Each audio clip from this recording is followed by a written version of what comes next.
Hola a todos, este es un video de repaso para la unidad número 2, específicamente para el tema de diseño base de datos. Este ejercicio presenta una complejidad un poquito mayor que se asimila un poco más al nivel de la prueba real. ¿Ok? El ejercicio dice lo siguiente: usted es contratado por una inmobiliaria y por un loop infinito de Visual Basic pierde la base de datos de la empresa, por lo que rápidamente debe diseñarla de nuevo. Y usted recuerda la siguiente información. La inmobiliaria maneja condominios, los cuales se identifican a través de una ID de condominio, el que determina su nombre, comuna y el color de las casas del condominio. Al interior del condominio hay calles, las cuales se identifican al interior del condominio con un nombre, y esto determina la cantidad de casas que hay en ella. Dentro de cada calle hay casas, las cuales se identifican con un número dentro de la calle, lo que determina su precio en UF y la cantidad de habitaciones de esa casa. Asimismo, se maneja la información de los propietarios de estas casas, los cuales se identifican por su RUT, lo que determina su nombre y apellido. Usted sabe que un propietario puede tener más de una casa, pero cada casa solo posee un dueño. Finalmente, a usted le notifican que la empresa cesó el contrato con la empresa que se encargaba de la mantención de los espacios verdes y las calles de los condominios, por lo que solicita una serie de cotizaciones a diversas empresas, las cuales usted identifica por su RUT, lo que determina el nombre, el giro y el número de trabajadores. Ante su solicitud, cada empresa le envía su costo de trabajo para cada condominio. Diseña la base de datos en tercera forma normal. Primero que nada, vamos a asumir que todas las casas están vendidas para que no tengamos casas sin propietario. Vamos a ir leyendo y viendo cada cosa.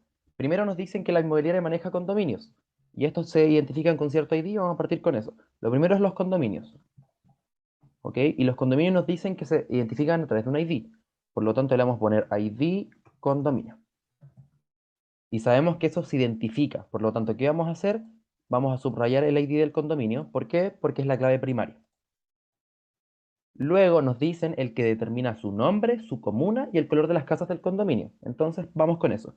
Tenemos el nombre del condominio.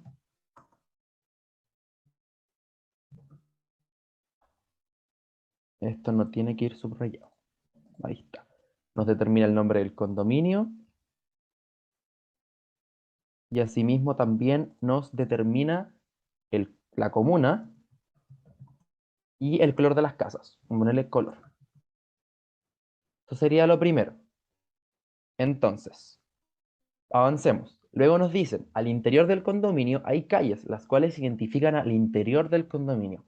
Esto es súper importante porque yo podría decir ahora directamente calle y luego ponerle nombre de la calle. Y uno diría, ya, pero se identifica con este nombre y listo. ¿Cuál es el tema? Que nos dicen que se identifican dentro del condominio con ese nombre. ¿Qué es lo que significa esto? Que en dos condominios distintos podríamos tener, por ejemplo, la calle Diana, pero nosotros necesitamos saber la calle específica dentro de un condominio. ¿Qué es lo que va a ocurrir en estos casos? Que nosotros tenemos que agregarle a sí mismo a la clave primaria el ID de ese condominio. ¿Por qué? Por lo que les dije, que cada calle se identifica al interior de cada condominio con ese nombre. Por lo que se nos podría repetir que en dos condominios distintos tengamos la misma calle y nosotros queremos ser capaces de identificar luego las casas de cada uno de esos condominios dentro de esas calles. Entonces tenemos que agregar las dos. Para cada condominio existe tal calle.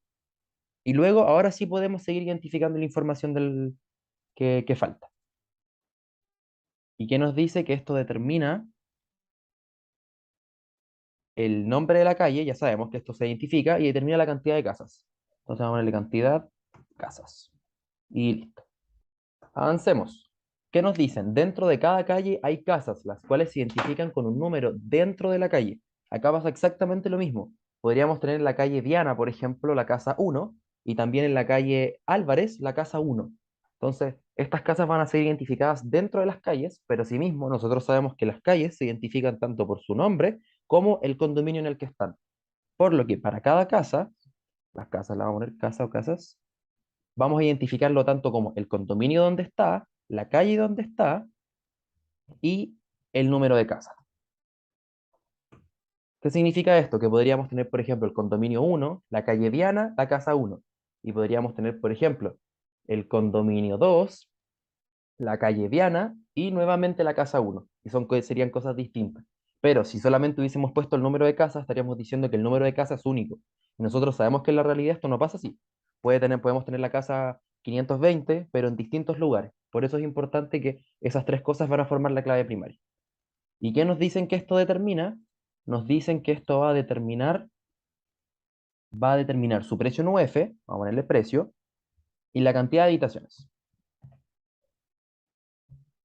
¿Ok? Sigamos leyendo.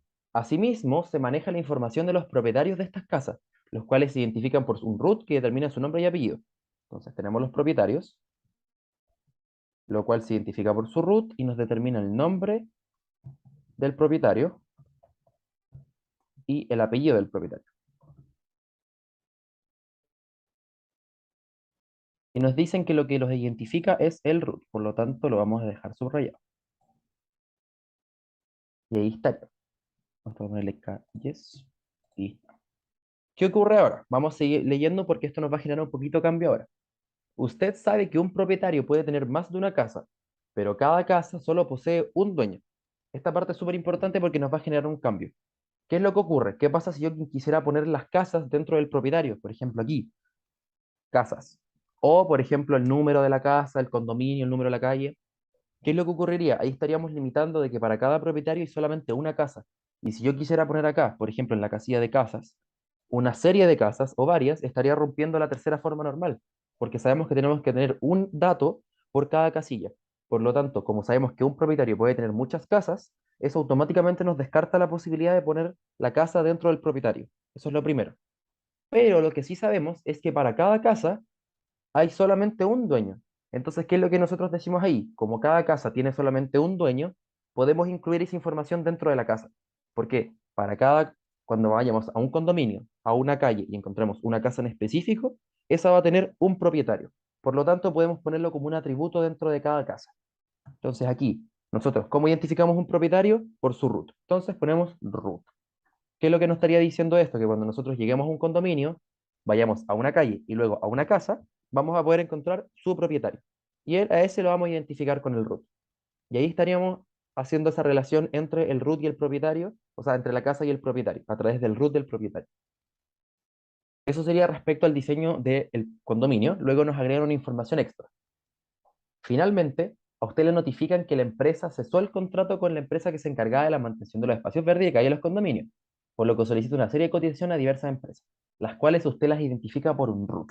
Entonces aquí le vamos a poner empresas, vamos a ponerle de empresas mantención, solamente para ser específico, y nos dicen que esta se identifica con un RUT, que una cosa es el RUT de empresa y otra cosa es el RUT de los propietarios. No puedo ponerle simplemente RUT, vamos a poner RUT empresa, y esto determina su nombre, nuevamente nombre empresa. ¿Y qué más determina? También dice el giro y el número de trabajadores. Giro, número, trabajadores. Y asimismo, ¿qué nos señalan después? Es súper importante acá que el root de la empresa es lo que identifica a cada empresa de mantención. ¿Y qué nos señalan por último? Nos dicen, cada empresa le envía el costo de trabajo para cada condominio. Entonces podríamos tener, por ejemplo, 5 cotizaciones de 5 empresas distintas, las cuales para cada condominio nos entregan una cotización. O sea que si tenemos, por ejemplo, 5 empresas de mantención y 5 condominios, tendríamos 25 precios distintos, porque para cada empresa y para cada condominio hay un precio distinto. ¿Qué es lo que nos hace la pista esto? De que vamos a tener que tener ambas cosas como clave primaria, tanto la empresa como el condominio, porque para cada condominio y para cada empresa hay una cotización. Entonces a esta tabla nueva le pondré cotizaciones y vamos a poner el root de la empresa y el ID del condominio como atributos. ¿Y qué es lo que nos va a determinar estas dos cosas en conjunto? Nos va a determinar el costo. Tiene que estar subrayado tanto el root de la empresa como el ID del condominio. ¿Por qué? Porque para una empresa y un condominio hay un costo. Si nosotros solamente, por ejemplo, subrayamos el root de la empresa, lo que estaríamos diciendo es que existe un costo por empresa. Pero eso, lo que nos dicen es que no, es que una empresa entrega precios distintos por cada condominio. Por eso tenemos que tener ambas como claves primarias. ¿Ok? Si seguimos leyendo, no nos entrega ninguna información más. Acá, como ya les dije antes, vamos a asumir que las casas estaban todas vendidas, porque si no, nos hubiese generado un problemita aquí, pero asumimos que están todas vendidas. Ahora lo que voy a hacer es guardar esto como PDF para que puedan ver cómo quedan esto. sin las rayitas de abajo que se ven un poco feas. Y ahí se me carga. Entonces, ahí pueden observar cómo sería la respuesta final del ejercicio, cuáles son como los mayores aprendizajes, las cosas más importantes. Primero, yéndonos a lo simple, los atributos solamente van a tener que tener el mismo nombre, por ejemplo, en tablas distintas, si es que lo vamos a utilizar como claves foráneas. Si no, nos va a generar irregularidades. Por ejemplo, teníamos el root de los propietarios y el root de la empresa. Si nosotros a ambos le ponemos root, estaríamos diciendo que hacen alusión a lo mismo, por lo cual estaría malo, porque una cosa es el root de la empresa y otra cosa es el root del propietario. ¿Qué más ocurre? Aquí, si se observan, fuimos haciendo como una escalonada de claves primarias. Primero partimos con un atributo que forma la clave primaria, luego dos y luego tres. ¿Por qué ocurre esto? Porque primero identificamos un condominio, luego nosotros al interior de ese condominio identificamos una calle y luego al interior de esa calle identificamos una casa. ¿Qué es lo que ocurriría si nosotros no poníamos como clave primaria? Por ejemplo, en la casa, el condominio o la calle, estaríamos diciendo que el número de la casa es único y que es irrepetible. Y nosotros sabemos que eso no ocurre. Asimismo con el nombre de las calles. Nosotros sabemos que las calles se pueden repetir de nombre en distintos lugares del país. O en este caso, dentro de los condominios podrían estar repetidos. Por eso es importante que el conjunto clave primaria tenga más de un atributo, para poder identificar la casa dentro del condominio y dentro de la calle. Por último, es muy importante dentro de la cotización entender que una cotización está formada tanto por una empresa como un condominio. Cualquiera de las dos que nos falte como clave primaria va a faltar generar que o para una empresa el costo fuera único o que para un condominio el costo fuera único. Pero cada empresa pone la cotización que desea dentro de cada condominio. Por eso tenían que estar las dos. Eso sería dentro de todo este ejercicio. Lo importante es siempre ir analizando caso a caso. Siempre pónganse en el caso de, ok, ¿qué pasa si yo pongo solamente como clave primaria el número de casa? Volviendo al tema de las casas. Eso me generaría que solamente puedo tener una casa con ese nombre. Es irrepetible. Y nosotros sabemos que eso no ocurre. Entonces, la recomendación es siempre ir evaluando caso a caso y viendo cómo se comporta. Así que eso sería todo. Ante cualquier duda, de igual forma pueden hablarnos por WhatsApp o por correo y nos estamos viendo el jueves.